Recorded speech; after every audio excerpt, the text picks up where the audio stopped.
તો મિત્રો આવતીકાલે છે મહાશિવરાત્રી, એટલે કે તારીખની જો વાત કરીએ તો 15/2/2026. તો મિત્રો આજે આપણે આવ્યા છે દાસ બરફીવાળા એટલે કે મિષ્ટી.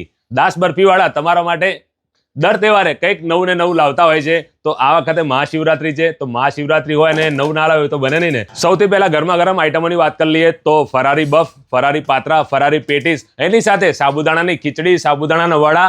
મિત્રો એક વાત ક્લિયર કરી લઉં છું કે જેટલી પણ આઈટમો અહીં તમને મળવાની છે, દરેક વસ્તુ શુદ્ધ ગાણીના સિંગતેલમાંથી જ બનાવેલી તમને મળવાની છે અને તમારી સામે લાઈવ મળવાની છે. ભાઈ ગરમા ગરમ આઈટમો તો થઈ ગઈ, પણ ડ્રાય આઈટમોનું શું? તો ડ્રાય આઈટમમાં પણ ખજાનો છે, તમને બતાવી દઉં. જો ફરારી ખાખરા, ફરારી વેફરો, એમાં કેળાની બટાકાની બેવ મળવાની છે.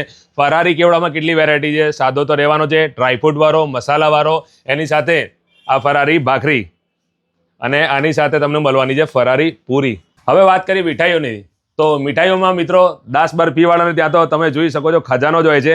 અને બીજી વાત કે આટલી વેરાયટીઓ મીઠાઈની અંદર કદાચ જ તમને બીજી જગ્યાએ તમને જોવા મળતી હશે. અને હવે તમે સૌ કોઈ જાણો છો કે ગણપતિ દાદાને અન્નકૂટ ધરાવીએ છીએ, પ્રસાદ કરીએ છીએ, માતાજીનું કરીએ છીએ, તો આપણે ભોલે બાબાનું કેમ નહીં? તો એમનું પણ અન્નકૂટ થાય ને. તો અન્નકૂટમાં પણ તમારા માટે જોરદાર સ્કીમ લઈને આવ્યા છે મીરભાઈ.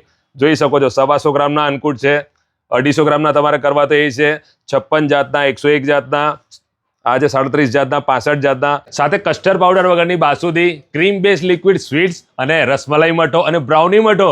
અને આ બધા માટે તો 12 મહિના આપણું દાસ બરફીવાળા વન ઓફ ધી બેસ્ટ.